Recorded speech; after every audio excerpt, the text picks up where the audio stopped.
అందరికీ వందనాలు. Praise the lord.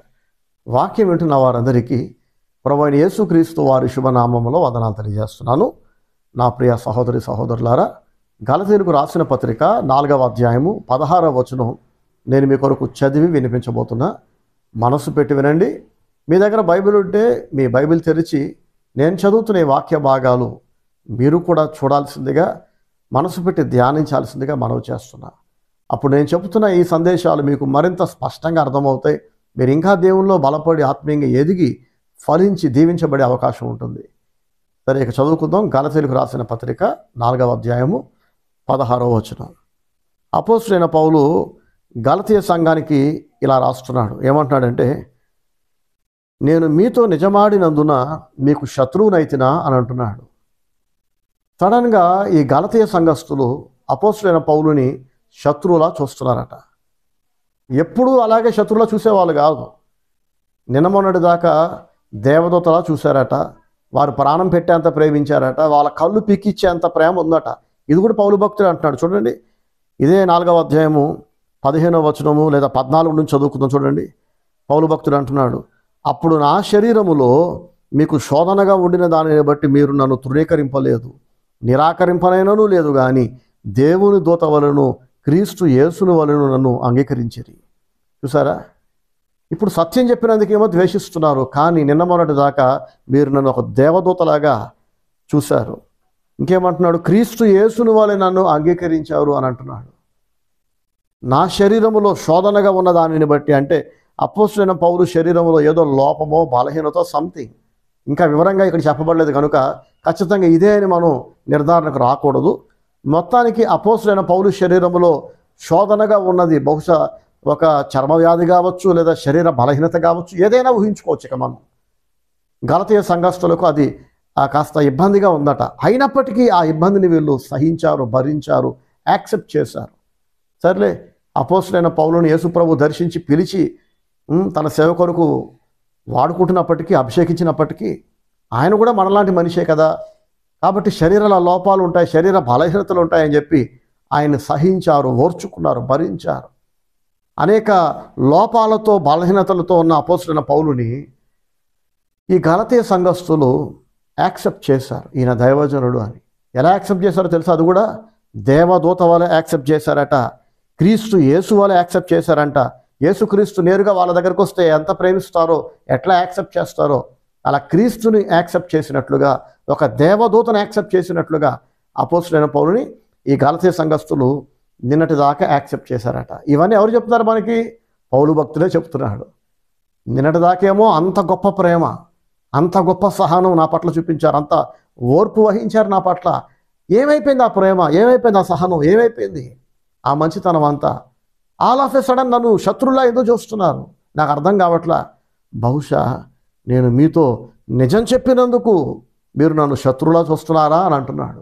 ఎంత బాధ కలుగుతుందండి ఈ మాట. క్రీస్తు యేసులాగా చూసిన దైవజనుడిని నిజం చెప్పినందుకు శత్రువులా చూస్తారా? ఎవరైనా ఉన్నదన్నట్లు ఒకవేళ నాకు నిజం చెప్పి నన్ను భ్రమలో నుండి, మాయలో నుండి గనక సత్యంలోకి నన్ను నడిపిస్తే నేను వాళ్ళని ప్రేమిస్తా, వాళ్ళకి థ్యాంక్స్ చెప్తా, రుణపడి ఉంటా. తెలివైన వాళ్ళందరూ కూడా సత్యం చెప్పిన వాళ్ళని ప్రేమిస్తారు. కానీ తెలివి లేని వాళ్ళు, భక్తిహీనులు, లోక సంబంధులు, శరీర సంబంధులు, సాతాను సంబంధులు ఏమో సత్యాన్ని ద్వేషిస్తారు, సత్య సంబంధులను ద్వేషిస్తారు. తెలుసండి ఆ విషయం మీకు? యేసు ప్రభువును కూడా యూదులు ఈ కారణాన్ని బట్టే ద్వేషించారట. యోహాను సువార్త 8వ అధ్యాయము 45వ వచనములో యేసు ప్రభు స్వయంగా ఈ మాటలు అంటున్నారు. చూడండి, యోహాను సువార్త 8వ అధ్యాయము 45వ వచనం చదువుతున్నా. నేను సత్యమునే చెప్పుచున్నాను గనుక మీరు నన్ను నమ్మరు. చూసారా, గొర్రె కషాయోని నమ్ముతుంది అంటారు కదా, అలాగా జనాలు మోసం చేసేవాడిని నమ్ముతారు, అబద్ధాలు చెప్పేవాడిని నమ్ముతారు. దేవుని పేరుతో అబద్ధం చెప్తున్నారు, చాలామంది మోసాలు చేస్తున్నారు, గారడీలు చేస్తున్నారు, మ్యాజిక్లు చేస్తున్నారు, జిమ్మిక్కులు చేస్తున్నారు. తెలుసా అండి? అలాంటి వారి వెంట వేల సంఖ్యలో, లక్షల సంఖ్యలో జనాలు గుడ్డిగా ఫాలో అవుతున్నారు. జనాలకి సత్యం అక్కర్లా. ఎక్కువ శాతం మంది ప్రజలకు, అనేకులైన ప్రజలకి, most of the people don't want truth. అర్థమవుతుందండి? అబద్ధం కావాలి, భ్రమ కావాలి, మోసం కావాలి, వాళ్ళని సంతోషపెట్టే అబద్ధం కావాలి, గాయపరిచే నిజమవద్దు. యేసు ప్రభు సత్యాన్ని చెబుతుంటే వాళ్ళు యేసుక్రీస్తు నమ్మట్లేదట. యేసయ్య అంటారు, ఇంకెవడైనా ఒకవేళ అబద్ధం చెబుతూ వస్తే కనుక వాడిని మీరు ప్రేమిస్తారు, వాడిని నెత్తికెక్కించుకుంటారు, వాడిని గుడ్డిగా అనుసరిస్తారు, లక్షలాది రూపాయలు తీసుకెళ్ళి వాడికి కానుకలుగా సమర్పిస్తారు. కానీ దేవుని పేరట వచ్చి వాడిని, ఎవరినైతే దేవుడు పిలిచి అభిషేకించి పంపిస్తాడో, ఎవడైతే అభిషేకించబడి సత్యం చెబుతుంటాడో వాణ్ణి మాత్రం జనాలు ద్వేషిస్తున్నారు, దూషిస్తున్నారు. అందుకే మనం చూస్తే పాత నిబంధన గ్రంథంలో కానీ కొత్త నిబంధనలో దేవుడు పంపిన సేవకులను, ప్రవక్తలను, అపోస్తలులను ప్రజలు హింసించారు, కొట్టారు, దూషించారు, చంపేశారు, వాళ్ళ సమాధులు కట్టారట. నా ప్రియ సహోదరి సహోదరులారా, మీరైతే ఏం చేస్తారు? అబ్బే నేను అలాంటి వాడిని కాదండి, అలాంటి దాన్ని కాదండి, మాకు నిజమే కావాలండి అని అందరూ అంటారు కదా. కానీ నిజం మాట్లాడితే ఉన్నట్లు చెప్తే మాత్రం చాలామందికి కోపాలు వచ్చేస్తాయి, ద్వేషం మొదలైపోతుంది, పగ సాధించడం ప్రారంభిస్తారు. ఈ తమ్ముడు భార్యను ఉంచుకోవడం తప్పు అని పాపాన్ని ఖండించిన కారణం చేత హేరోదియ అనే స్త్రీ బాప్తిస్మిచ్చి యోహాను తల నరికి పల్లెములో పెట్టి ఇమ్మని హేరోదుని అడిగిందట. ఈ హేరోదియ తన భర్త యొక్క అన్నతో అక్రమ సంబంధం కలుగుంది. హేరోదుతో అక్రమ సంబంధం కలుగుంది. ఈ పాపపు జీవితాన్ని బాప్తిస్మిచ్చి యోహాను ఖండించాడు, నిజం చెప్పాడు, ఉన్నదన్నట్టు మాట్లాడాడు, తప్పును తప్పు అన్నాడు. నిన్నటిదాకా బాప్తిస్మిచ్చి యోహాను ఎన్ని సత్యాలు చెప్పినా హేరోదుకు కానీ హేరోదియాకు కానీ నొప్పి కలగల. ఎందుకంటే అది వారిని గూర్చిన సత్యం కాదు. వాళ్ళ దాకా రాకపోతే, వాళ్ళ తప్పును ఖండించకపోతే అందరూ చప్పట్లు పడతారు. చాలా మంచి దైవజనుడు అంటారు, గొప్ప ప్రవక్త అంటారు, ఏమండి దేవుడే పిలిచి వాడుకుంటాడని అంటారు. కానీ వారి దాకా వచ్చేసరికి, వారిలోని పాపాన్ని ఖండించేసరికి మాత్రం పాస్టర్ గారు మంచోళ్ళు కాదు, ఈయన దైవజనుడు కాదు, నాకు నచ్చలేదు, ఈ చర్చ్ వద్దు, మీ వేరే చర్చ్కి వెళ్ళిపోదాం అంటే, okay baby let's go to some other church అని తల్లి అంటది. తల్లి కూతురు, తండ్రి కొడుకులు, అత్త అల్లుడు, లేదా అత్త కోడలు, అమ్మ కూతుర్లు, అన్నదమ్ములు, తోడబుట్టినోళ్ళు అందరూ కలిసి కట్టగట్టుకొని ఎందుకు కొన్ని సంఘాలు మానేసి కొత్త సంఘాలు ఎత్తుక్కుంటున్నారు? కారణం ఏంటి? రీజన్ ఏంటంటే అక్కడ వాక్యం లేదని కాదు, లేదా దైవజనుడు కాదని కాదు, కానీ వారిలోని చీకటిని, వారిలోని అపవిత్రతను, వారిలోని పాపాన్ని దైవజనుడి వాక్యము లేదా బోధలు, సందేశాలు ఖండిస్తున్నాయి, ఎత్తి చూపుతున్నాయి. మీరు మారండి, మారు మనసు పొందండి, బుద్ధి మార్చుకోండి, బ్రతుకు మార్చుకోండి, దేవుడు మిమ్మల్ని శిక్షిస్తాడు, మీరు నరకాగ్ని పాలవుతారు, మీరు చేస్తుంది తప్పు అని ఒక దైవజనుడు వాక్య సత్యాన్ని బోధిస్తే ఆ సత్యము ఈ వలన ఎవరెవరు ఖండించబడుతున్నారో వాళ్ళందరూ దేవుని సేవకులను శత్రువులుగా చూస్తున్నారు. అపోస్తలుడైన పౌలు సడన్గా సత్యం చెప్పడం మొదలెట్టాడు. చెప్పండి, నిన్న మొన్నటిదాకా సత్యం చెప్పలేదా? అబద్ధాలు చెప్పినందుకు ప్రేమించారా అంటే కాదు, ఆయన ఎప్పుడు సత్యమే చెప్పాడు, ఎప్పుడు నిజమే చెప్పాడు. మరి మొన్నటిదాకా కలగని నొప్పి, నిన్న మొన్నటిదాకా శత్రువులా చూడని వాళ్ళు ఇప్పుడు ఎందుకని సడన్గా శత్రువులా చూస్తున్నారంటే, నిన్న మొన్నటిదాకా చెప్పిన బోధలు అవి సత్యమే అయినప్పటికీ ఆ సత్యము వీరిలోని పాపాన్ని ఖండించే సత్యాలు కాదు. ఇది మీకు అర్థం కావాలంటే ఫర్ ఎగ్జాంపుల్ చూడండి, ఒకడికి సిగరెట్ అలవాటు ఉంది కానీ మందు అలవాటు లేదు, ఇంకొకటికి మందు అలవాటు ఉంది కానీ సిగరెట్ అలవాటు లేదు, ఇంకొకటికి రెండు అలవాట్లు లేవు కానీ అక్రమ సంబంధాలు ఉన్నాయి. ఇప్పుడు దేవుని సేవకుడిగా ఒకవేళ నేను ఒకరోజు సందేశాన్ని చెబుతూ సిగరెట్ తాగడం తప్పు, లంగ్స్ పాడైపోతాయి అన్నాను అనుకోండి, ఈ సిగరెట్ తాగేవాడు ఒక్కడే హట్ అవుతాడు. ఎందుకంటే ఈ సత్యం వాడిని మాత్రమే గాయపరుస్తుంది. ఈ మందు తాగేవాడు అంటాడు, స్టీవెన్ మీద ఎంత బాగా చెప్పాడో, చాలా మంచి దైవజనుడు, ఎంత బాగా సత్యం చెబుతున్నాడో, ఎందుకని చప్పట్లు కొడుతున్నాడు సత్యాన్ని విని? ఆ సత్యము సిగరెట్ తాగుతున్న వాడిని గాయపరుస్తుంది, కానీ సిగరెట్ తాగని వాడు, మందు తాగుతున్న వాడిని మాత్రం ఖండించట్లా. వాడి దాకా నొప్పి కలగట్లేదు కాబట్టి వాడు మంచి పాస్టర్ అంటాడు, మంచి చర్చ్ అంటాడు, ఏమండి ప్రేమిస్తాడు, భోజనం పెడతాడు, సేవలో పరిచర్య చేస్తాడు, కానుకలు చేస్తాడు. మరుసటి ఆదివారం నీ దేహము దేవుని ఆలయం కనుక నీ దేహాన్ని చెరుపు, దానిని దూరం పెట్టరా, దేవుని వాక్యం చెబుతుంది. ఎవడైనా దేవుని ఆలయమును పాడు చేస్తే దేవుడు వాడిని పాడు చేస్తాడట. సిగరెట్ తాగడం ఎంత తప్పు, మద్యం సేవించడం కూడా అంతే తప్పు అని, తాగుబోతులారా మీరు నరకానికి వెళ్తారని కనుక పాస్టర్ గారు వాక్యం బోధిస్తే, పోయిన ఆదివారం సిగరెట్ గురించి చెప్తే చప్పట్లు కొట్టి తాగుబోతాడు, ఇప్పుడు మద్యం తాగడం తప్పు, నువ్వు నరకానికి వెళ్తావు, దేవుడు తంతాడు అనగానే వీడికి ఎక్కడో కాలుతుంది, ఎక్కడో గుచ్చుకుంటుంది. పోయిన ఆదివారం చెప్పిన సత్యం సిగరెట్ గురించి తాగుబోతుడికి గాయం కలగలే, కానీ ఈరోజు తాగుబోతుతనాన్ని ఖండించేసరికి తాగుబోతుడికి గాయమైంది. వచ్చే ఆదివారం ఒకవేళ అక్రమ సంబంధాల గురించి ఖండించామనుకోండి, వాడికి గాయం అవుతుంది. మనుషులందరూ ఎలా ఉన్నారో చెప్పమంటారా? అన్ని తప్పులను ఖండిస్తూ వాక్యం బోధిస్తున్నప్పుడు చప్పట్లు కొడతారు. వారిలోని పాపము ఖండించబడనంత వరకు హ్యాపీగా యాక్సెప్ట్ చేస్తారు. పాస్టర్ గారు మంచోళ్ళు అంటారు, చర్చ్ మంచిది అంటారు, సహకరిస్తారు. కానీ ఏదో ఒకరోజు ఎవ్వరికీ తెలియని వారిలోని రహస్య పాపాలను గద్దిస్తూ ఖండిస్తూ కడిగి పారేస్తూ దైవజనుడు కనుక ఒకవేళ వాక్యం బోధిస్తే ఆ వాక్యం వింటున్నంతసేపు వీళ్ళకి తగలబడుతున్నట్లు, గాయమవుతున్నట్లు, నొప్పి కలుగుతూ ఉంటుంది. ఇప్పుడు గలతీయ సంఘస్థులకు అదే జరిగింది. పౌలు భక్తుడు ఎప్పుడు సత్యమే చెబుతూ వచ్చాడు, కానీ వాళ్ళు ఎన్నడూ హర్ట్ అవ్వల. పౌలు భక్తుని ఎప్పుడు ప్రేమిస్తూ వచ్చారు, కానీ సడన్గా పౌలు భక్తులు ఒక బోధ బోధించేసరికి అది మాత్రం వీళ్ళకి ఎక్కడో లోతుగా గాయాన్ని చేసింది. ఏంటి అది అంటే, అబద్ధ బోధకుల పంచన చేరకండి, దొంగ సేవకులు ఉన్నారు, దొంగ బోధకులు ఉన్నారు, దొంగ అపోస్తలులు ఉన్నారు, సాతాను అనుచరులు ఉన్నారు, దేవుని సేవకుల ముసుగులేసుకొని ప్రజలను దేవునికి దూరం చేస్తున్నారు. వాళ్ళు సేవకులు కాదు, మీరు ఒక పరిచర్యకు, ఒక బోధకు పరిమితమై ఉండండి అనే ఈ బోధ గలతీయ సంఘస్థులను కలవరపరిచింది, వాళ్ళకి గాయాన్ని కలుగజేసింది. ఎందుకంటే వాళ్ళు ఒక బోధకు పరిమితమైన వాళ్ళు కాదు, భిన్న బోధల వైపు తిరిగిపోతున్నారు. పౌలు భక్తుడు బోధ వింటున్నారు, మళ్ళీ ఇంకెక్కడికో వెళ్ళి ఇంకొక దొంగ సేవకుల బోధ కూడా వింటున్నారు. ఇది తప్పు అనేసరికి వాళ్ళకి బాధేసింది. సాక్షాత్తు యేసుక్రీస్తుకే ఈ ట్రీట్మెంట్ తప్పలేదు. చూడండి, యోహాను సువార్త 7వ అధ్యాయము 7వ వచనములో యేసు ప్రభువు అంటున్నారు, లోకము మిమ్మును ద్వేషింపనేరదు గాని దాని క్రియలు చెడ్డవని నేను దానిని గూర్చి సాక్ష్యం ఇచ్చుచున్నాను గనుక అది నన్ను ద్వేషించుచున్నది. ప్రైజ్ ది లార్డ్, హల్లెలూయా. లోకము నన్ను ఎందుకు ద్వేషిస్తుందో తెలుసా అంటున్నాడు యేసయ్య.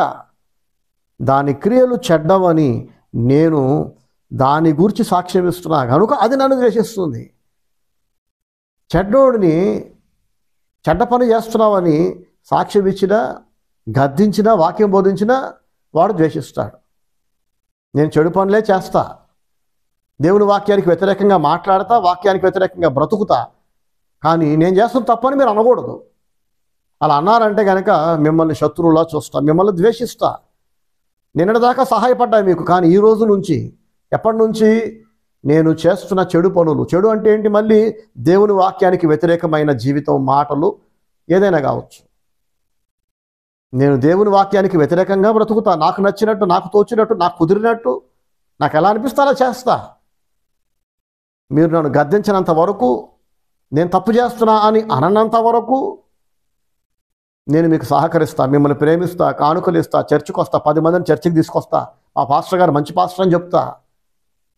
కానీ నాలోని లోపాలను, దేవుని వాక్యానికి వ్యతిరేకమైన నాలో ఉన్న పాపాన్ని, నాలో ఉన్న చెడుని దేవుని వాక్యంతో, సందేశంతో కనుక ఎత్తు చూపితే, నేను హట్టేలాగా సత్యాన్ని చెప్తే కనుక ఉన్నదొన్నట్టు మాట్లాడితే, పాస్టర్ గారు మిమ్మల్ని ద్వేషిస్తా, మీరు నా శత్రువు, ఇంకా మీరు అక్కర్లేదు ఇక నాకు, మరి ఎవరు కావాలరా నీకు అని అంటే, నేను ఎలా బతికినా, ఎంత దిగజారిపోయినా, దేవుని వాక్యానికి దూరంగా పరిగెత్తినా, దేవుని వాక్యాన్ని పక్కకు వదిలేసి నాకు నచ్చినట్టు బతికినా, నన్ను హర్ట్ చేయకుండా, నాలోని తప్పులను పైకెత్తి చూపకుండా, నన్ను సరిచేయకుండా ఉండే పాస్టర్లు ఉంటారు కదా, అలాంటి పాస్టర్లను వెతుక్కుంటా, నేను అలాంటి చర్చలు వెతుక్కుంటా అనే మనస్తత్వం చాలామందిలో ఉంది. వెతుక్కుంటే ఏమవుతుందో తెలుసా, ఇవాళ ఆ దొంగ పాస్టర్ గారు లేదా ఆ దొంగ సేవకుడు నీ పాపాన్ని గనక ఖండించకపోతే, పాపము నుంచి నువ్వు బయటపడేలాగా నిన్ను గద్దించకపోతే, నిన్ను సరిచేయకపోతే, ఏదో ఒక రోజు నువ్వు చనిపోతావు. బతికినంతకాలం నేనెవరు తిట్టరు, నేనెవరు గద్దించరు, నువ్వు హ్యాపీగా బతికేస్తావు. కానీ ఎంతకాలం బతుకుతావు, ఏదో ఒక రోజు చనిపోవాలి కదా. తీర్పు రోజున దేవుని సముఖములో ఆ దొంగ సేవకుడిని, అంటే నీలోని పాపాన్ని, నీలోని అవిధేయతను, దేవుని వాక్యానికి వ్యతిరేకంగా నీలో కనబడుతున్న ఆ దుర్గుణాలను గద్దించకుండా, సరిచేయకుండా, నిన్ను శుభ్రం చేయకుండా, చూసి చూడనట్టు తన లాభం కొరకు, తన స్వార్థం కొరకు, తన ప్రయోజనాల కొరకు నిన్ను అలా గాలికి వదిలేశాడే ఆ పాస్టర్ గారు. వాణ్ణి, ఆ దొంగ సేవకుడిని నెత్తికెక్కించుకొని వాడితో అంటకాగిన నిన్ను, వాడితో కలిసి ప్రయాణం చేసిన నిన్ను, మీ ఇద్దరిని, మీలాంటి వాళ్ళందరినీ దేవుడు తనతో ఉండనివ్వడు, నిత్య నరకాగ్ని గుండంలోకి పారేస్తాడు. శాశ్వత కాలం, యుగ యుగాల పాటు నిత్య నరకాగ్ని గుండంలోకి దేవుడు పంపించేస్తాడట. బుద్ధి జ్ఞానం కలిగిన వాళ్ళైతే గద్దిస్తున్న దైవజనుడిని ప్రేమిస్తారు. ఎందుకంటే జ్ఞానం కలిగిన వాడు గద్దింపుని ప్రేమిస్తాడట. చూడండి ఒకసారి 141 కీర్తన 5వ వచనంలో దావీదు భక్తుడు ఇలా అంటాడు. 141 కీర్తన 5వ వచనంలో దావీదు భక్తుడు ఎంతో స్పష్టంగా తన మనస్తత్వాన్ని ఆవిష్కరిస్తున్నాడు. తన మనసులో ఏముందో చెప్తున్నాడు. చూడండి, నీతిమంతులు నన్ను కొట్టుట నాకు ఉపకారము, వారు నన్ను గద్దించుట నాకు తైలాభిషేకము. ప్రైజ్ ది లార్డ్, హల్లెలూయా.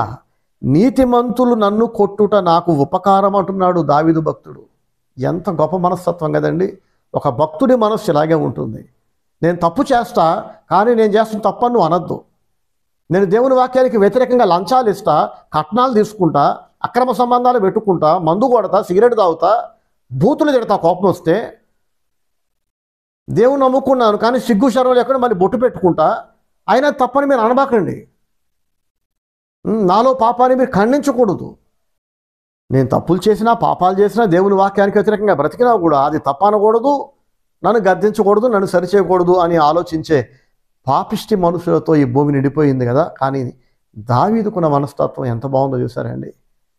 నేను తప్పు చేస్తే నన్ను సరిచేసే నీతిమంతుడు నాకు కావాలంటున్నాడు. నన్ను ఎవరైనా ఒక నీతిమంతుడు, ఒక అభిషిక్తుడు వచ్చి నన్ను సరిచేస్తే వాళ్ళు నాకు ఉపకారం చేస్తున్నారు, నాకు మేలు చేస్తున్నారు అని అంటున్నాడు దావీదు. అది కీడుగా భావించట్లా. తన తప్పును గద్దిస్తున్న వారిని శత్రువులా చూడట్లా దావీదు. చూడండి, నీతిమంతులు నన్ను కొట్టుట నాకు ఉపకారము, వారు నన్ను గద్దించుట నాకు తైలాభిషేకం అంటున్నాడు. అంటే నెత్తి మీద నూనె పోసి తల మీద చేయబెట్టి అభిషేకించి ప్రార్థన చేస్తాం కదా, అట్లా ఒక నీతిమంతుడు వచ్చి నన్ను గద్దిస్తే తైలాభిషేకంతో సమానం అంటున్నాడు దావీదు. ఇంకేమంటున్నాడు? నేను అట్టి అభిషేకమును త్రోసివేయకుందునుగాక. ప్రైజ్ ది లార్డ్, హల్లెలూయా. నేను అట్టి అభిషేకమును త్రోసివేయకుందునుగాక అని అంటున్నాడు. ఎంతమందికి మనసును చెప్పండి. నేను ఎలా బతికినా సరే నన్ను ఏమనకూడదు, నా ఇష్టం వచ్చిన నేను బతుకుతా, వాక్యానికి వ్యతిరేకంగా నడుచుకుంటా, మాట్లాడతా, ఏమైనా చేస్తా. మీ చర్చికి వస్తున్నాను కానీ మీరు నన్ను సరి చేయకూడదు, మీరు బోధించకూడదు. ఏదో టైంపాస్కి సరదాగా నవ్వించుకుంటూ 4 జోకులేసి ఏదో ఒక వాక్యం చెప్పాలి. అక్రమ సంబంధాలు పెట్టుకున్నా, దొంగతనాలు చేసినా, దోపిడీలు చేసినా, లంచాలు ఇచ్చినా, కట్నాలు తీసుకున్నా, ఏం చేసినా చూసి చూడనట్టు ఉండాలండి పాస్టర్ గారు. మీరేంటి వాక్యం ఇది ఖండిస్తుంది, దేవుని వాక్యానికి ఇది వ్యతిరేకం అంటారు, లంచాలు ఇవ్వద్దు అంటారు, లంచాలు తీసుకోవద్దు అంటారు, కట్నాలు తీసుకోవద్దు అంటారు, కట్నాలు ఇవ్వద్దు అంటారు, ఒక సంఘానికే పరిమితం అవ్వాలంటారు. నేను అవనండి, నేను అవను. నేను రోజుకో సంఘానికి వెళ్తా, రకరకాల భిన్న బోధల వైపు తిరుగుతాను, మళ్ళీ మీ దగ్గర కూడా వస్తాను, అయినా మీరు నన్ను ఏం అనకూడదు. ఇలాంటి దుర్గుణాలతో కూడిన ప్రజలను మనం ప్రతిరోజు చూస్తూనే ఉన్నాం. కానీ దావీదు అలా కాదు. దావీదు అంటున్నాడు, నీతిమంతులైతే గద్దిస్తారు, నీతిమంతులైతే ఉపకారం చేస్తారు. ఎలా ఉపకారం చేస్తారు? దేవుని వాక్యానికి వ్యతిరేకమైన తప్పులు కనిపిస్తే సరిచేస్తారు. సరిచేసేవాడే నీతిమంతుడు, సరిచేసేవాడే దైవజనుడు.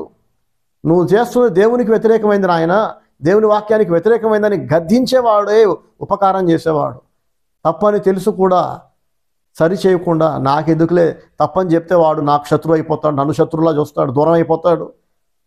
ఎవడు వినడు సావుడు, అనవసరంగా నేను అందరికి శత్రువుగా మారటం ఎందుకు, నా ప్రయోజనాలు పోగొట్టుకోవటం ఎందుకని చెప్పి ఎవరిని నొప్పించకుండా, ఎవరిని సరిచేయకుండా, వాక్య క్రమంలోనికి ఎవరిని నడిపించకుండా, వాక్య సత్యము చేత ఎవరిని శుద్ధి చేయకుండా వాళ్ళ కర్మకాలకు వదిలేసి వాళ్ళ ఫలాభాన్ని చూసుకుంటున్న దొంగ బోధకులు ఎంతోమంది ఉన్నారండి, ఎంతోమంది ఉన్నారు. కానీ అపోస్తలుడైన పౌలు ఒక దొంగ సేవకుడు కాదు కదా. కాబట్టి సత్యాన్ని బోధించాడు, నిజాన్ని బోధించాడు. నిన్నటిదాకా యాక్సెప్ట్ చేశారు నిజాలని, సడన్గా ఈరోజు బోధించిన ఒక నిజం, ఒక సత్యం, ఒక వాస్తవము, ఒక దేవుని వాక్కు వారిలోని అవిధేయతను, వారిలోని వంకరతనాన్ని, వారిలోని అక్రమాన్ని, దేవుని వాక్యానికి వ్యతిరేకమైన ఆ లైఫ్ స్టైల్ని ఖండించేసరికి వాళ్ళు హట్ అయిపోయారు. వాళ్ళ ఈగో హట్ అయిపోయింది. ఇంకా చాలు పాస్టర్ గారు, మీరు మాకు అక్కర్లేదు అని పౌలుని శత్రువులా చూడటం ప్రారంభించారట. ఒకరోజు దావీదు చేసిన తప్పుని, పాపాన్ని నాతాను ప్రవక్త వచ్చి ఖండించాడు. నాతాను ప్రవక్త వచ్చి ఒక చిన్న కథ చెప్పుకొచ్చాడు దావీదుకి. నాతాను రావటమే దావీదు లేచి నమస్కరించాడు, ఒక చైర్ వేశాడు, కూర్చోబెట్టాడు, సకల మర్యాదలు చేశాడు. చెప్పండి ప్రవక్త గారు, ఏంటి నా దగ్గరకు వచ్చారు అంటే, దేవుడు నన్ను పంపించాడు బాబు, నీకు సందేశం ఏమని. ఏంటా సందేశం చెప్పండి అని చక్కగా సగౌరవంగా మర్యాదగా దావీదు మాట్లాడుతున్నాడు. ఒక ఊరిలో ఒక ధనవంతుడికి చాలా వందలాది గొర్రెలు ఉన్నాయి. అదే ఊరిలో ఒక పేదవాడికి ఒకే ఒక గొర్రెపిల్ల ఉంది. ఆ పేదవాడు ఆ గొర్రెపిల్లను కొడుకులా భావిస్తున్నాడు, దాన్ని కౌగులించుకుంటున్నాడు, ముద్దాడుతున్నాడు, ప్రాణం పెట్టుకున్నాడు దాని మీద. అయితే ఆ ధనవంతుడి కన్ను ఈ పేదవాడికి ఉన్న ఒకే ఒక గొర్రెను చూసారా, ఆ ఏకైక గొర్రె మీద పడింది. ఆ ధనవంతుడికి వందలాది వేలాది గొర్రెలు ఉన్నప్పటికీ ఆ పేదోడుకున్న కొడుకులా చూసుకుంటున్న ఆ చిన్న గొర్రె పిల్లను బలవంతంగా లాక్కొని వచ్చి దాన్ని వధించి వండుకొని తిన్నాడు. అనగానే దావీదు కూడా ఒకప్పుడు గొర్రెల కాపరే కదా, ఇప్పుడంటే చక్రవర్తి అయ్యాడు, రాజు అయ్యాడు, కానీ ఒకప్పుడైతే స్టార్టింగ్ గొర్రెల కాపరే కదా. చాలా బాధ వేసింది. కోపంతో ఊగిపోయాడు. సింహాసనం నుంచి లేచి నిలబడి రౌద్రంగా, నిశ్చయముగా ఆ మనిషి మరణానికి పాత్రుడు అని జడ్జిమెంట్ పాస్ చేసేసాడు. వెంటనే నాతాను ప్రవక్త తన చైర్లో నుంచి లేచి నిలబడ్డాడు. ఇంకా గట్టిగా అంటాడు, నువ్వే ఆ దుర్మార్గుడివి, నువ్వే ఆ తప్పు చేసిన వ్యక్తివి. నీకు దేవుడు చాలా డబ్బు ఇచ్చాడు, అధికారం ఇచ్చాడు, అనేక రాజ్యాల్ని హస్తగతం చేశాడు, ఎందరో భార్యలను దేవుడు నీకు ఇచ్చాడు. చాలా అనుకుంటే నువ్వు అడిగితే ఇంకా దేవుడు ఇచ్చేవాడు. కానీ మరొకడి భార్యను, నీ బిడ్డ లాంటి వ్యక్తిని, నీ కొడుకు లాంటి వ్యక్తి యొక్క భార్య పైన నువ్వు కన్నేసి ఎంతో నమ్మకంగా నీ పట్ల వాడు ఉంటే వాడిని చంపి వాడి భార్యను సొంతం చేసుకున్నావు కదా. ఎవరో చూడట్లేదని నువ్వు అనుకున్నావు, కానీ దేవుడు చూశాడు. నువ్వు నిర్దోషి రక్తాన్ని ఒలికించావు కదా, నీ ఇంట నిర్దోషుల రక్తం ఒలుకుతుంది అన్నాడు. కొడుకు లాంటి ఒకడిని చంపావు కదా, నీ కొడుకులు చంపబడతారు, చంపేది కొడుకే, చచ్చిపోయేది కొడుకే అని ప్రవక్త చెప్పాడు. నీ కొడుకులు ఒకళ్ళొకరు పొడుచుకొని చస్తారు. కూతురు లాంటి ఒక అమ్మాయిని నువ్వు పాడు చేసావు కదా, ఆమె జీవితాన్ని చిదిమేసావు, నాశనం చేసావు కదా. కాబట్టి నీ కూతుర్లను నువ్వు చూస్తుండగా నీ కొడుకులు పాడు చేస్తారు. మరొకటి భార్యను నువ్వు అక్రమంగా సొంతం చేసుకున్నావు కదా, కనుక నువ్వు చూస్తుండగానే పట్టపగలు నీ భార్యలను నీ సొంత వాళ్ళే చేరుస్తారు. జడ్జిమెంట్ పాస్ అయిపోయింది. తర్వాత కాలంలో మనం చూస్తాం, దావీదు కొడుకులు ఒకళ్ళొకడు చంపుకున్నాడు.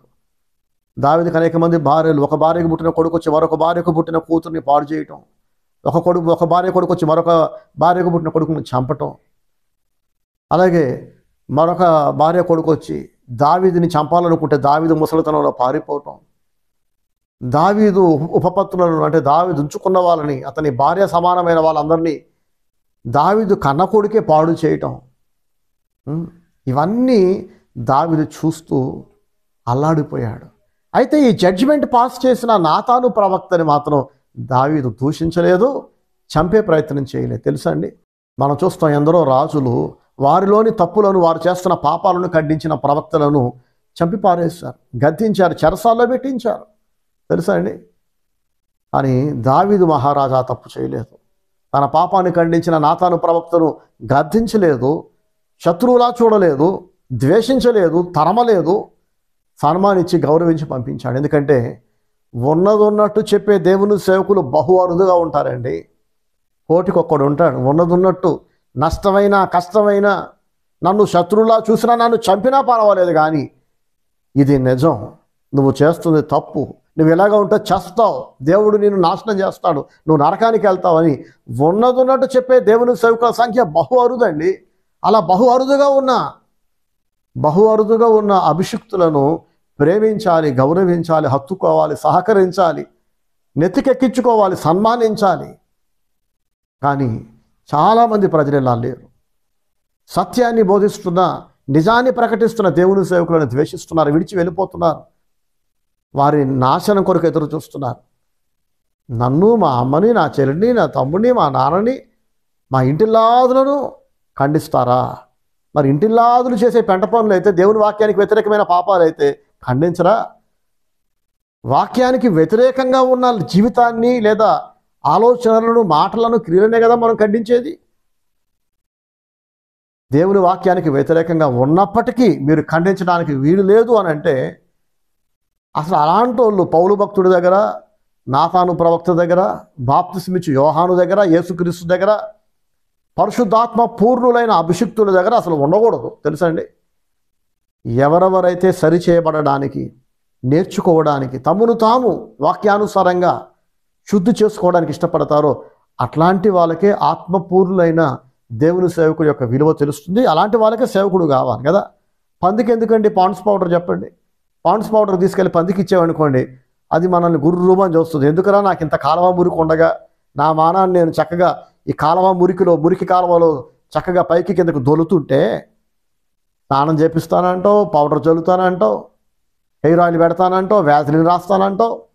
ఏం పోయే కాలంరా నీకని స్నానం చేపిస్తాన వాడిని ద్వేషిస్తుంది. యేసుప్రభు అందుకే అన్నారు, పందుల ముందు మీ ముత్యాలను వేయద్దు. వేస్తే ఏమవుతుంది? అవి మిమ్మల్ని చీల్చివేస్తాయి. పరిశుద్ధమైంది కుక్కలకు పెట్టద్దు అన్నాడు యేసయ్య. పెడితే అవి మిమ్మల్ని చీల్చేస్తాయి, మిమ్మల్ని చంపుతామని చూస్తాయి. ఇప్పుడు ఈ గలతీయ సంఘస్థులు పందులు లాంటి వాళ్ళు అనమాట, కుక్కలు లాంటి వాళ్ళు. అందుకే పౌలు భక్తుడిని శత్రువులా చూస్తున్నారు. అర్థమైందా మీకు? దావీదు పంది లాంటివాడు కాదు, కుక్క లాంటివాడు కాదు, తెలివైనోడు, దేవుని యందు భయభక్తులు కలిగిన వాడు. ఒక భక్తుడు లేదా భక్తురాలు దేవుని వాక్యానికి వ్యతిరేకంగా 1 అడుగో 10 అడుగులో వేసినా కూడా నువ్వు చేస్తుంది తప్పు అని దైవజనుడు గద్దిస్తే వెంటనే తప్పును సరి చేసుకుంటారు, తమను తాము తగ్గించుకుంటారు. అమ్మయ్య, నాలోని తప్పుని ఎత్తి చూపే ఒక గొప్ప దైవజనుడు దేవుడు నాకు ఇచ్చాడని దైవజనుడిని సన్మానిస్తారు, ప్రేమిస్తారు. కానీ బుద్ధిహీనులు మాత్రమే నిజం చెప్పి తప్పును ఖండించిన దైవజనులను ద్వేషిస్తారు. ఒకరోజు ఏలియా ప్రవక్త ఆహాబు రాజుకి ఎదురుపడ్డాడట. మామూలుగా ఒక దైవజనుడు ఎదురుపడితే ఎవరైనా ప్రైజ్ లార్డ్ పాస్టర్ గారు వందనాలండి అంటారు కదా, బాగున్నారా అని పలకరిస్తారు కదా.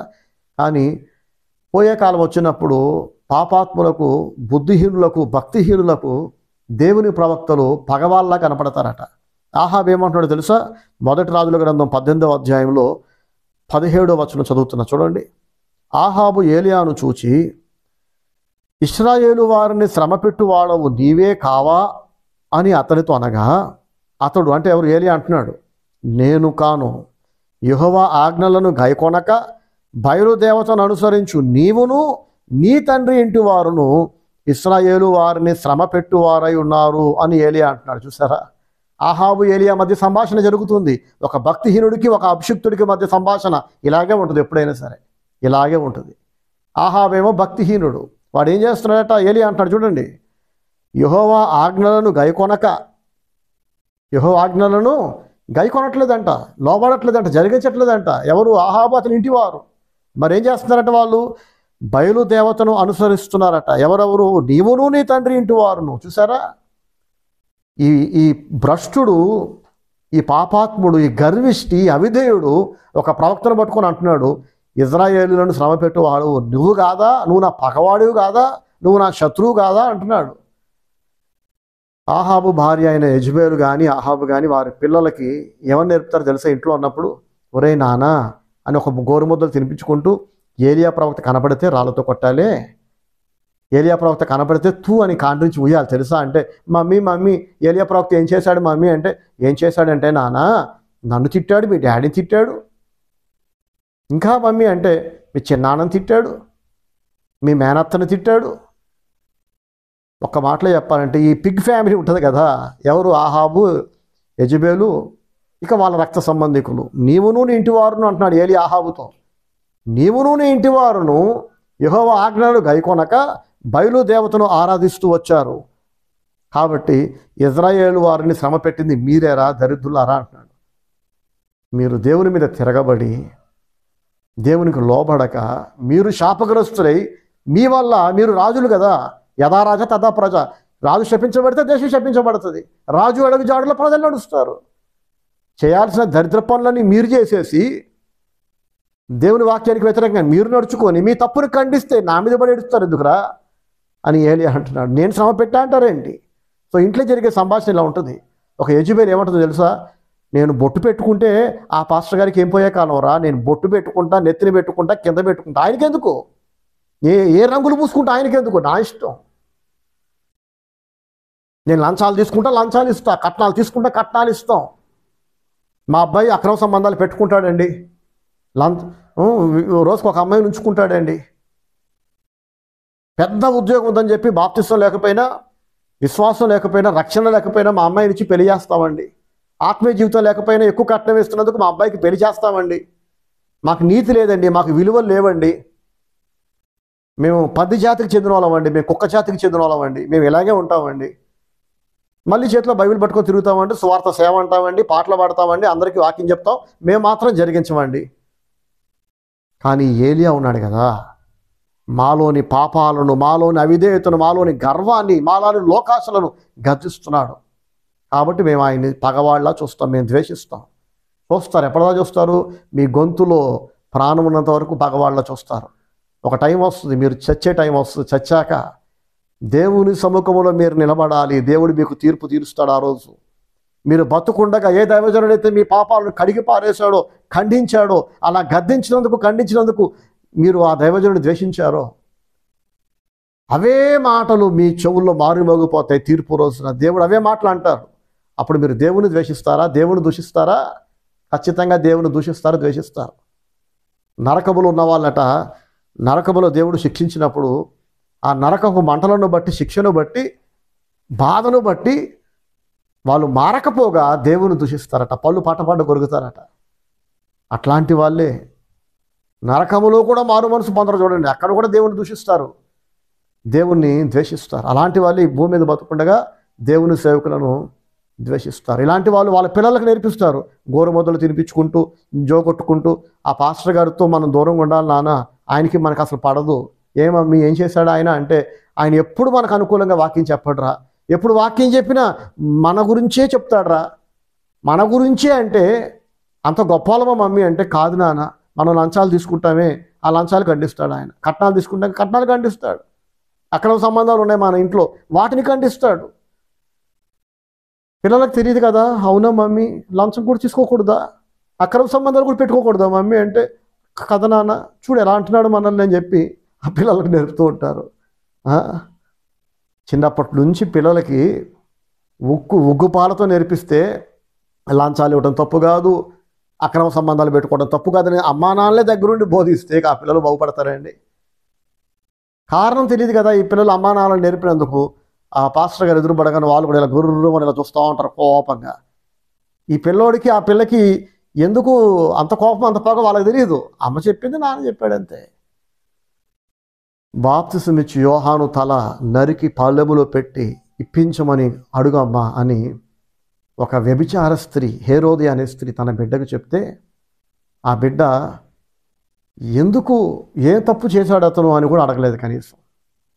అతడు ఒక ప్రవక్త కదమ్మా, నీతిమంతుడు కదా, పరిశుద్ధాత్మ పూర్ణుడు కదా, అలాంటి వాళ్ళు అరుదుగా ఉన్నారు కదమ్మా, అలాంటి వాడి చావును కోరుకుంటున్నావంటే నువ్వు మనిషివేనా అనలా. అమ్మ చెప్పింది, పరిగెత్తింది. ఈ పిల్ల పరిగెత్తుకుంటూ రాజుగారి దగ్గరికి వెళ్ళిపోయి బాప్తిసం ఇచ్చు యోహాను తల నరికి పల్లెములో పెట్టి ఇమ్మని అడిగిందట.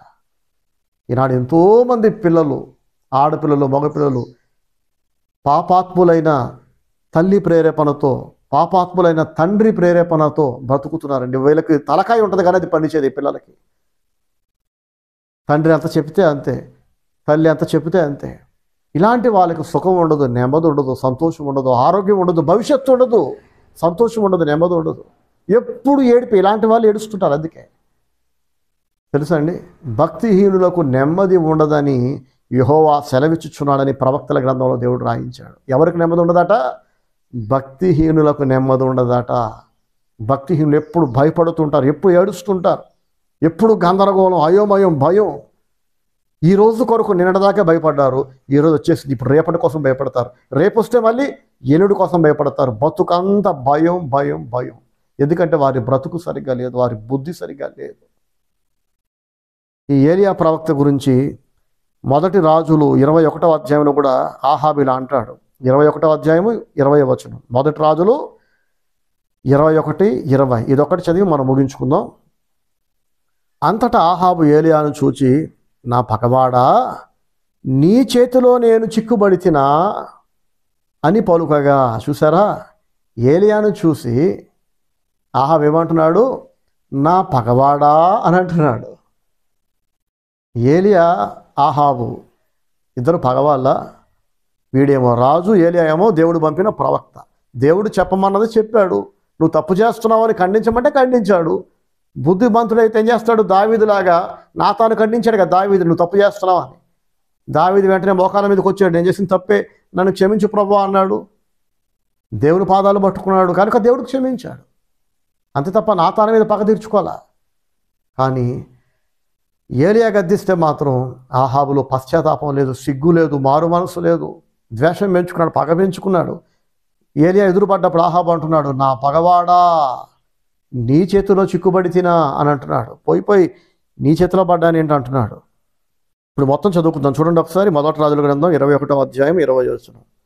అంతటా ఆహాబు ఏలియాను చూచి, నా పగవాడా నీ చేతిలో నేను చిక్కుబడుతున్నా అని పలుకగా ఏలియా ఇట్లా నేను, ఇప్పుడు ఏలియా ఆన్సర్ ఇస్తున్నాడు, యెహోవా దృష్టికి కీడు చేయుటకు నిన్ను నీవే అమ్ముకొని ఉన్నావు గనుక నా చేతిలో నీవు చిక్కుబుతివి. ప్రైజ్ ది లార్డ్, హల్లెలూయా. ఏమంటున్నాడు తెలుసా? నిన్ను నీవే అమ్ముకున్నావురా అంటున్నాడు. అలాగే మొదటి రాజుల గ్రంథము 21వ అధ్యాయము 25వ వచనం చదువుతున్నా, మనసు పెట్టి వినండి. ఏలియా భక్తుడు అంటున్నాడు ఆహాబు రాజుతో, తన భార్య అయిన యెజెబెలు ప్రేరేపణ చేత యెహోవా దృష్టికి కీడు చేయ తన్ను తాను అమ్ముకొనిన అహాబు వంటి వాడు ఎవ్వడూనూ లేడు. చూసారా, భార్య అయిన యెజెబెలు ప్రేరేపిస్తుందట. దేవుని ప్రేరేపిస్తుంది, యెహోవా దృష్టికి తప్పు చేయమని, యెహోవా దృష్టికి కీడు చేయమని ప్రేరేపిస్తుందట. అది పనికి మాలింది, అది భక్తిహీనురాలు, అది పెద్ద వగలాడి సోకుల మీద తప్ప లోకాశల మీద, శరీరెచ్చల మీద, దేవుడు ద్వేషించిన అసహించుకున్న వాటి మీద దాని మనసు ఉంటుంది. దానికి బుద్ధి సిగ్గు లేకపోతే వీడికి సిగ్గు ఉండాలి కదండి. భార్య ఎలా చెప్తే అలాగ సిట్ అంటే సిట్, స్టాండ్ అంటే స్టాండ్. వీడికి వాక్యం కాదు వీడిని నడిపించేది, వాక్యం కాదు వీడిని కంట్రోల్ చేసేది. దేవుని వాక్యం చేత వీడికి ప్రేరేపించబడట్లా. దేవుని వాక్యం కాదు వీడిని నియంత్రించేది, తన భార్య. వీడికి భార్యనే సర్వస్వం, భార్యనే దైవం. నాకు కూడా నా భార్య అంటే ప్రేమ ఉంది.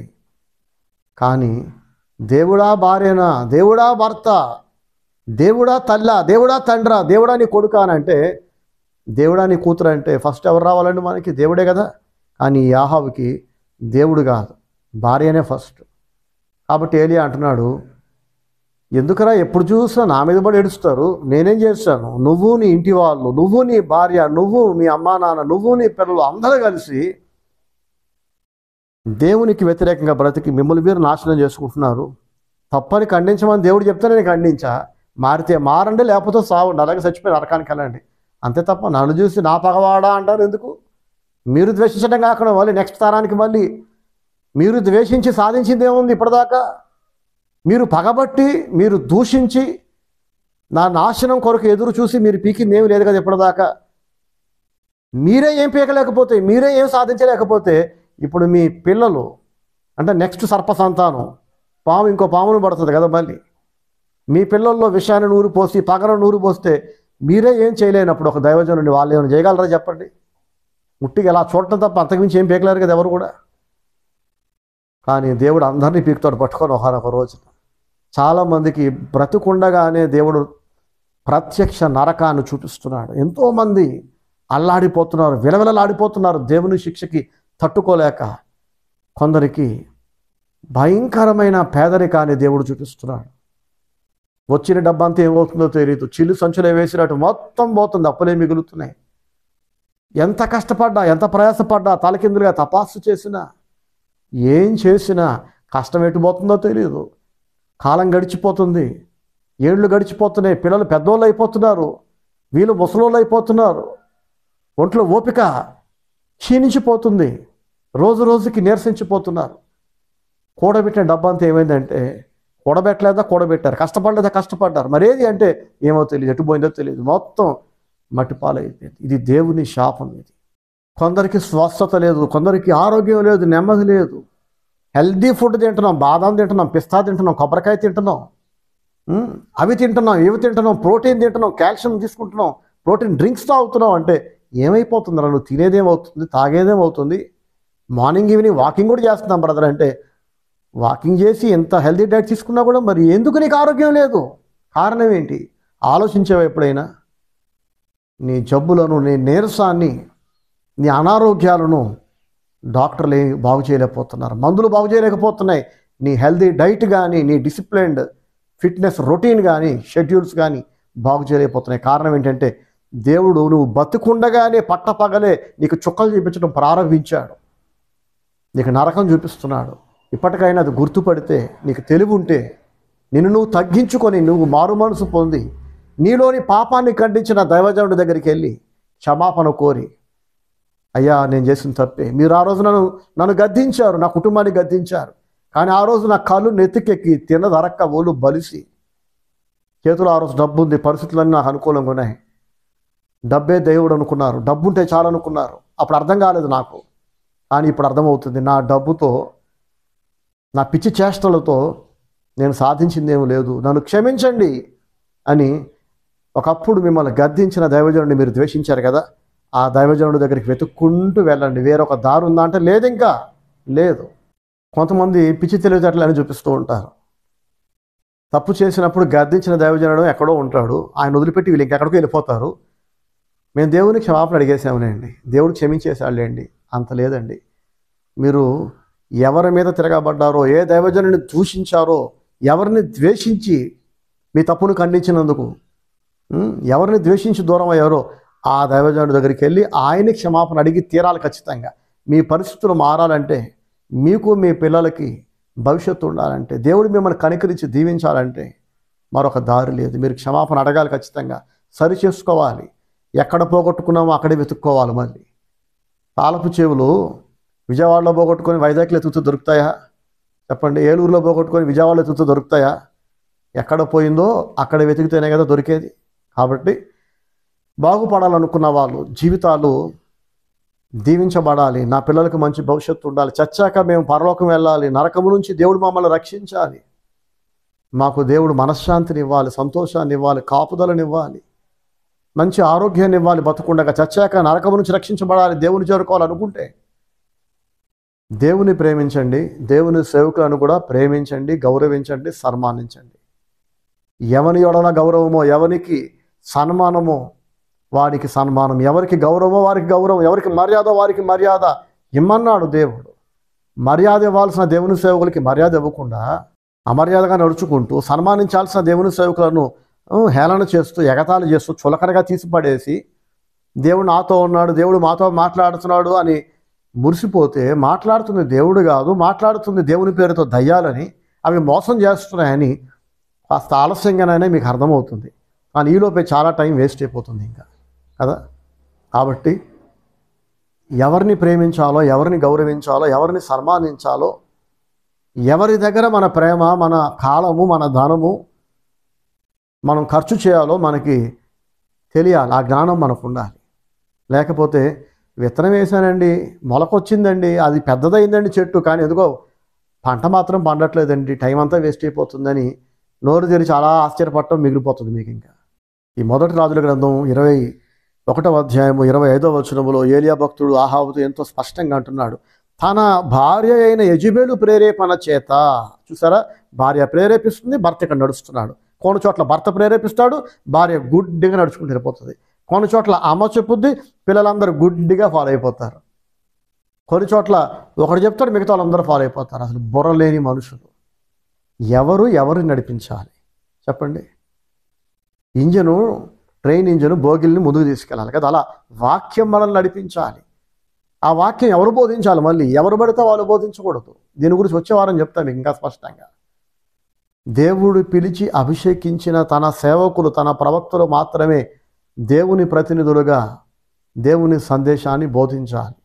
మిగతా వాళ్ళందరికీ బోధించాలనే కోరిక ఉన్నా కూడా బోధిస్తున్న దైవజనులను సమర్థించాలి, సపోర్ట్ చేయాలి, ఆ బోధలు అందరికీ అందేలాగా చర్యలు చేపట్టాలి.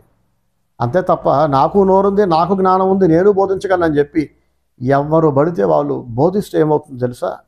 బోధించినందుకు చాలామంది నాశనం అవుతున్నారు. ఎలాగైతే డాక్టర్ లైసెన్స్ లేని ఒక వ్యక్తి, నాకు వైద్యం తెలుసండి, కొంతకాలం డాక్టర్ గారి దగ్గర పనిచేశా, కొంత నాలెడ్జ్ ఉంది నాకు అని చెప్పి ఎలాంటి చదువు లేకుండా, అర్హత లేకుండా, లైసెన్స్ లేకుండా ఫేక్ సర్టిఫికెట్లతో డాక్టర్ ట్రీట్మెంట్ ఇస్తే ఏమవుతుంది? పట్టుకెళ్ళి జైల్లో పడేస్తారు ఏదో ఒక రోజు తెలిస్తే కనుక కదా. ఈలోపు దొరకకపోయినా సరే ఈ హాఫ్ నాలెడ్జ్ తోటి వీడు చేసే ట్రీట్మెంట్ వలన ఎందరో ప్రాణం పోతాయి. చాలా ఏళ్ల క్రితం కాంపౌండర్గా పనిచేయాల్సిన ఒక ఆవిడ హాస్పిటల్కి వెళ్ళి కాన్పుకి మీరు ప్రయత్నం చేస్తే డాక్టర్లు చాలా డబ్బులు తీసుకుంటారు, మా ఇంటికి వచ్చేసేయండి, ఇంట్లో నేను కాన్పు చేసేస్తా, అక్కడికి వెళ్తే 10,000 అవుతుంది, నాకు 1,000 రూపాయలు ఇవ్వండి చాలని చెప్పి ఎక్కడో కొంతకాలం కాంపౌండర్గా పనిచేసింది ఈవిడ. వాళ్ళ అబ్బాయి ఆర్ఎంపీ డాక్టర్గా పనిచేస్తున్నాడు. ఈ తల్లి కొడుకులు ఇద్దరు కలిసి 1,000 రూపాయలు కకృతుపడి, వీళ్ళే కాదు కకృతుపడింది, ఆ పేషెంట్ తాలూకు కుటుంబం కూడా హాస్పిటల్కి వెళ్తే 10,000 అవుతాయి, ఇక్కడికి వస్తే 1,000 రూపాయలు అని చెప్పి కకృతుపడి 1,000 రూపాయల కోసం నిండు గర్భవతిగా ఉన్న వారి కూతురుని తీసుకుని అక్కడికి వెళ్తే ప్రసవం మధ్యలో బిడ్డ బయటికి రాక చచ్చిపోయింది. బిడ్డ చచ్చిపోయింది, తల్లి చచ్చిపోయింది. పెద్ద పోలీస్ కేసు అయిపోయింది. 1,000 రూపాయలు మిగులుతాయని చెప్పి గర్భవతి అయిన కూతురుని తీసుకుని అక్కడికి వెళ్ళినందుకు కూతురు పోయింది, ఆ గర్భంలో ఉన్న శిశువు చచ్చిపోయాడు. 1,000 రూపాయలు అడ్డదారులు తెచ్చేసుకుందాం అనుకున్న ఈ కాంపౌండర్ తల్లి, ఆర్ఎంపీ డాక్టర్ కొడుకు ఇద్దరు కలిసి 1,000 రూపాయల కోసం అడ్డదారులు తొక్కినందుకు 1,00,000 రూపాయల దాకా ఖర్చు అయిపోయింది. పోలీసులకి లంచాలు ఇచ్చుకొని ఈ ఎవరైతే కుటుంబాన్ని పోగొట్టుకున్నారో, కూతుర్ని మనవడిని పోగొట్టుకున్నారో వాళ్ళకి డబ్బులు ఇచ్చి చాలా దాదాపు ఇంచుమించు ఒక పోలీసులకి 1,00,000 రూపాయలు అయింది. అన్నీ కలుపుకుంటే 5 లక్షల దాకా ఖర్చు అయింది. 1,000 రూపాయల కొరకు అడ్డదారులు తొక్కితే 5 లక్షలు పోయినాయి. చూసారా? ఎవరి పని వాళ్ళు చేయాలి. అందుకే ప్రత్యేకించి తన సేవ కొరకు దేవుడు తన సేవకులను పిలిచి అభిషేకించి, నువ్వు నా పని తప్ప మరొక పని చేయడానికి వీలు లేదు అని తన కొరకు డెడికేట్ చేసుకున్నాడో వాళ్ళు వాక్యం బోధించాలి. వారి వాక్యాలు, వారి సందేశాలు అందరిలో తీసుకెళ్ళడం మిగతా వారందరి బాధ్యత. దేవుని సేవకులను సపోర్ట్ చేయాలి. సరే, ఇక వాక్యం ముగించే ముందు మరొకసారి చెప్తున్నానండి. తన భార్య అయిన యెజెబెలు ప్రేరేపణ చేత యెహోవా దృష్టికి కీడు చేయ తన్ను తాను అమ్ముకొనిన ఆహాబు వంటి వాడు ఎవడునూ లేడు. నా ప్రియ సహోదరి సహోదరులారా, మిమ్మల్ని ఎవరు ప్రేరేపిస్తున్నారో ఒకసారి పరిశీలించుకోండి. మీరు ఎవరి ప్రేరేపణ చేత నడిపించబడుతున్నారు? మీ భర్త ప్రేరేపణ, భార్య ప్రేరేపణ, మీ కొడుకు కోడల, మీ కూతురు అల్లుల, మీ తోడబుట్టిన వల్ల, మీ బంధువుల, ఎవరి ప్రేరేపణకు మీరు లోబడి దేవుని మీద తిరగబడుతున్నారు? ఆలోచించండి. ఒక్కసారి కూతుర్లు దేవునికి భయపడి సరిగ్గా బ్రతుకుతుంటే తల్లి, ఏం కాదులే అమ్మ, పాస్టర్ గారు అలాగే చెప్తారులే, అన్నీ మనం చేయాలంటే మనకెక్కడ కుదురుతుంది అని చెప్పి బాగుపడుతున్న కూతుర్లను, కొడుకులను చెడగొడుతున్న తల్లులు ఎంతోమందిని నేను చూశానండి. పాపాత్ములైన తల్లులు. దేవుడు వాళ్ళని ఎలా మొత్తుతాడో, ఎలా శిక్షిస్తాడో, మొత్తానికి ఆ టైం వచ్చినప్పుడు మాత్రం దేవుడు వాళ్ళని శిక్షించడం ప్రారంభించినప్పుడు ఆ తల్లికి ఇక మామూలు ఉండదే, నరకయాతన. వాక్యం వింటున్న ప్రతి ఒక్కరూ జాగ్రత్త పడండి. మీరు ఆ తప్పు చేస్తున్నట్లయితే, మీ పిల్లల్ని మీరే చెడగొడుతున్నట్లయితే, ఏం కాదులే, ఏం పర్వాలేదని అనుకుంటే తర్వాత మీరే భారీ మూల్యం చెల్లిస్తారు. ఇంకా అర్థమవుతుందా? చివరిగా పౌలు భక్తుడు పలికిన మాట నేను మళ్ళీ పలుకుతున్నా. నేను నిజమాడినందున మీకు శత్రువునైతినా అంటున్నాడు పౌలు. మీ పాస్టర్ గారు మీతో నిజం చెప్పాలని కోరుకుంటున్నారా, అబద్ధం చెప్పాలని కోరుకుంటున్నారా? ఉన్నదున్నట్టు చెప్పండి బ్రదర్, మేము యాక్సెప్ట్ చేస్తాం. మాకు బాధ కలిగినా, మేము హర్ట్ అయినా, మాకు నొప్పి కలిగినా, మాకు అవమానంగా అనిపించిన అందరి ముందు నో ప్రాబ్లం. తప్పు చేసినప్పుడు లేని సిగ్గు అందరిలో గద్దిస్తే మాత్రం పొడుచుకొచ్చేస్తుందా? దేవునికి భయపడేవాడు అందరి ముందు గద్దించిన, ఒంటరిగా గద్దించిన, నేను చేసిన తప్పే కదా, రహస్యంగా చెప్తే ఏంటి, బహిరంగంగా చెప్తే ఏంటి, నేను చేసిన తప్పే అని చెప్పి ఒప్పుకుంటారు, విడిచిపెడతారు. యేసు ప్రభు పలికిన మాట మళ్ళొక్కసారి నేను చదువుతున్నాను మీకోసం. చూడండి.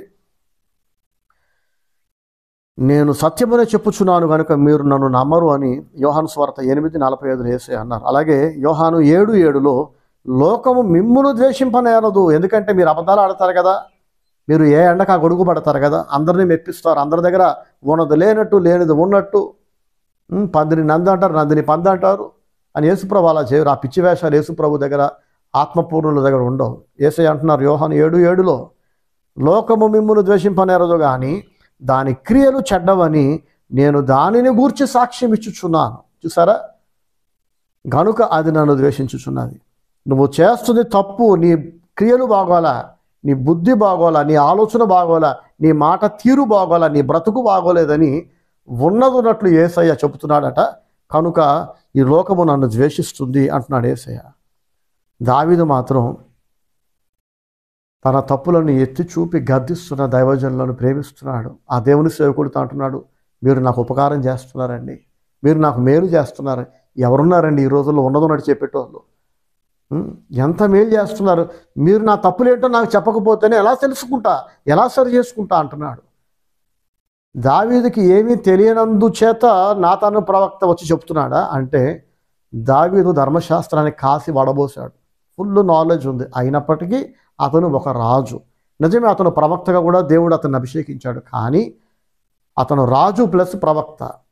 కానీ ప్రవక్తగా పూర్తి స్థాయిలో ఒక ప్రవక్తగా వాడబడుతున్న నాతాను ఎదుట రాజుగా ఉన్న దావీదు తగ్గాలి, తప్పకుండా తగ్గి తీరాలి. ఎందుకంటే రాజుగాను ప్రవక్తగాను అభిషేకించబడ్డ దావీదు పోస్టు గొప్పదా, లేకపోతే పూర్తిగా ప్రవక్తగా మాత్రమే పిలుపు పొందుకున్న, పూర్తి సమయం ప్రవక్తగా ఎంచుకోబడ్డ నాతాను ప్రవక్త పిలుపు గొప్పదా, పోస్టు గొప్పదా అంటే ఖచ్చితంగా మనందరికీ తెలుసు. బైబిల్ చెప్తున్న సత్యం ఏంటంటే సమూయేలు పోస్టు గొప్పది దావీదు కంటే, సౌలు కంటే.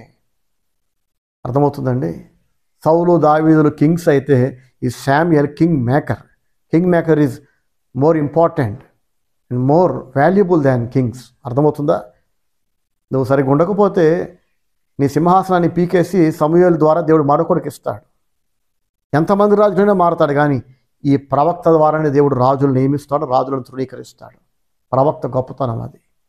కాబట్టి దావీదు గొప్పవాడే, అతను ఒక రాజు ప్లస్ ప్రవక్త. కానీ పూర్తి స్థాయిలో ప్రవక్తగా ఉన్న నాతాను ఎదుట అతడు లేచి నమస్కరిస్తాడు, మోకాల మీద ఉండి ప్రార్థన చేయించుకుంటాడు, కానుకలు ఇస్తాడు. దావీదు కానుకలు తీసుకోడు, కానుకలు ఇస్తాడు. ఎవరికి ఇస్తాడు? ఒక ప్రవక్తకి ఇస్తాడు. దావీదు తనకు తాను ఒక ప్రవక్త అయినప్పటికీ అనేక ప్రవచనాలు చెప్పాడు యేసుక్రీస్తు పుట్టుక గురించి, చావు గురించి, పునరుద్ధానం గురించి. అయినప్పటికీ దేవుడు ఎన్నుకొని అభిషేకించిన ఒక ప్రవక్త ఎదురొచ్చినప్పుడు ఆ ప్రవక్త ఎదుట రాజు మరియు ప్రవక్త అయిన ఈ దావీదు తక్కువే. ఖచ్చితంగా మోకరించి ప్రార్థన చేయించుకుంటాడు. ఆ ప్రవక్తలు గద్దిస్తూ దావీదు ఒప్పుకుంటాడు, తనను తాను తగ్గించుకుంటాడు. దావీదుకున్న తగ్గింపు కనుక మనకుంటే మనం బాగుపడతాం.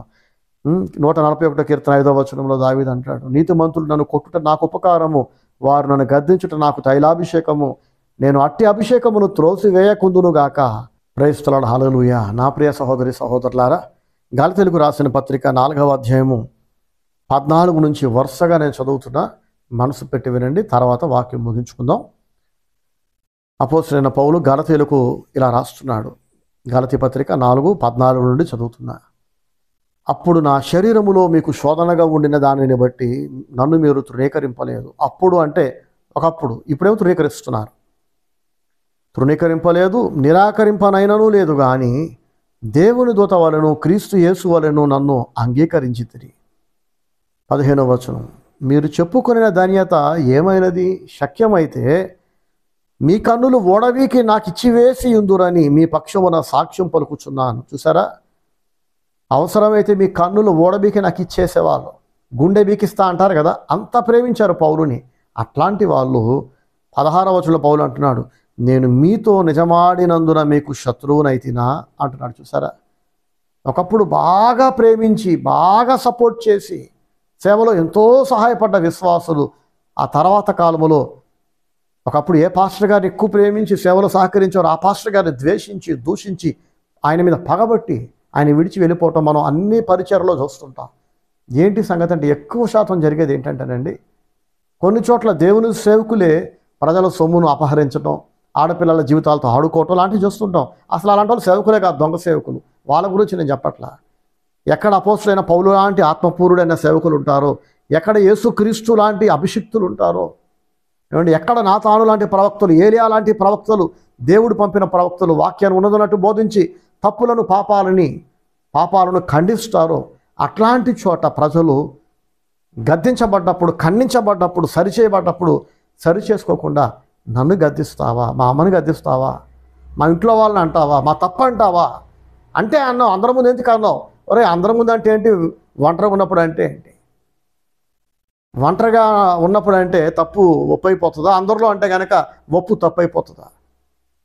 తప్పు చేసినోడు నేను చేసిన తప్పా కాదా, పాస్టర్ గారు అన్నది నిజమా కాదా, వాక్యంలో ఇది ఉందా లేదా అనేది ఆలోచించాలి తప్ప ఒంటరిగా ఉన్నప్పుడు అన్నారా లేదా, అందరిలో ఉన్నప్పుడు అన్నారా లేదా, ఇవన్నీ ఏంటంటే తప్పును కప్పిపుచ్చుకునే పిచ్చి వేషాలు ఇవన్నీ కూడా. దీనివల్ల ఎవరికి మేలు ఉండదు. ఇంకా ఒకప్పుడు మాజీ ప్రేమికులు, మాజీ విశ్వాసులు, మాజీ భక్తులు, మాజీ supporters of men of God. ఎంతో ప్రేమించి అవసరమైతే కళ్ళు బెక్కిచ్చేసేవాళ్ళు వాళ్ళు మీరు నా కోసం అంటున్నాడు పౌలు భక్తుడు. అదేం మామూలు త్యాగం కాదు. శక్యమైతే మీ కన్నులు ఓడబీకి ఇచ్చివేసి ఉందురని నేను మీ తరపున సాక్ష్యం ఇస్తున్నా అంటున్నాడు పౌలు భక్తుడు. అట్లాంటి విశ్వాసులు ఈ పరిచర్యలో కూడా అనేక మంది ఒకప్పుడు నాకు ఉండేవాళ్ళు. ఒకప్పుడు ఉండేవాళ్ళంటే ఇప్పుడు లేరు. ఒకప్పుడు ఉండి ఇప్పుడు ఎందుకు లేరు అని అంటే ఇదే సేమ్ ప్రాబ్లం. వారి తప్పుని, వారి పాపాన్ని, వారి గర్వాన్ని, వారి అవిధేయతను, దేవుని వాక్యానికి వ్యతిరేకంగా ఉన్న వారి జీవన శైలిని అంటే లైఫ్ స్టైల్ని, జీవన విధానాన్ని ఇది తప్పు అని కొందరితో మెతగ్గా చెప్పా, కొందరితో ప్రేమగా చెప్పా, కొందరితో రఫ్గా చెప్పాల్సి వచ్చింది, కొందరితో కఠినంగా చెప్పాల్సి వచ్చింది, కొందరితో రౌద్రంగా అరిసి చెప్పాల్సి వచ్చింది, గద్దించి చెప్పాల్సి వచ్చింది. ఎలా చెప్పినా ప్రేమగా చెప్పిన వాళ్ళు వెళ్ళిపోయారు, కఠినంగా చెప్పిన వాళ్ళు వెళ్ళిపోయారు.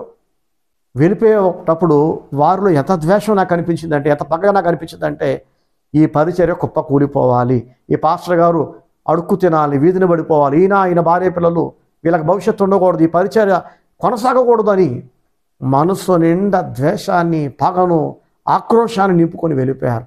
ఎందుకు అంత పగ, ఎందుకు అంత ద్వేషం అంటే ఇక్కడ మనం ఆహాబుని చూస్తున్నాంగా. ఏలియాను చూడగానే నా పగవాడా అంటున్నాడు. పౌలు భక్తుడు అంత తోడు, ఎంత గొప్ప దైవజనుడు అండి. పాత నిబంధనలో మోషే లాంటి ప్రవక్త మళ్ళీ పుట్టలేదని బైబిల్లో మనం చూస్తాం. పాత నిబంధనలో మోషే ఎంత గొప్పగా వాడబడ్డాడు, కొత్త నిబంధనలో అపోస్తలుడైన పౌలు అంత గొప్పగా వాడబడ్డాడు. అర్థమవుతుంది మీకు? కొత్త నిబంధన మోషే అంటారు చాలామంది బైబిల్ స్కాలర్స్ ఈ పౌలు భక్తుడిని. అట్లాంటి పౌలు భక్తుడికి సహితం తప్పలేదు ఇలాంటి దరిద్రులైన విశ్వాసుల వలన కొంత మానసిక వేదన, కొంతసేపు మానసిక వేదన ఎల్లప్పుడే ఉండదు. ఎందుకంటే ఇలాంటి నీచులైన విశ్వాసులు పగబట్టి ద్వేషంతో నా పగవాడ అంటూ వెళ్ళిపోతారు కదా నాశనం కోరి. దేవుడు ఏం చేస్తాడంటే ఈ దేవుని సేవకులను ఆదరిస్తాడు. ఎలా ఆదరిస్తాడు తెలుసా?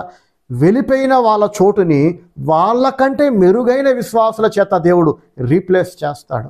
ప్రైజ్ ది లార్డ్, హల్లెలూయా. ఎక్కడైనా గాయం అయితే మనం ఆయింట్మెంట్ రాస్తాం కదా, కట్టు కడతాం కదా, మందు జల్లుతాం కదా ఆ గాయం నయమవ్వడానికి. అలా అవిధేయులైన, గర్విష్ఠులైన, అహంకారులైన విశ్వాసుల వలన కలిగిన గాయాలు దేవుని సేవకులకు అవుతాయి కదండి.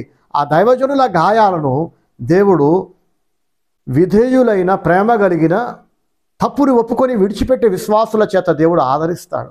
ఈ దేవుని సేవకుల యొక్క గాయాలు మానుస్తాడు.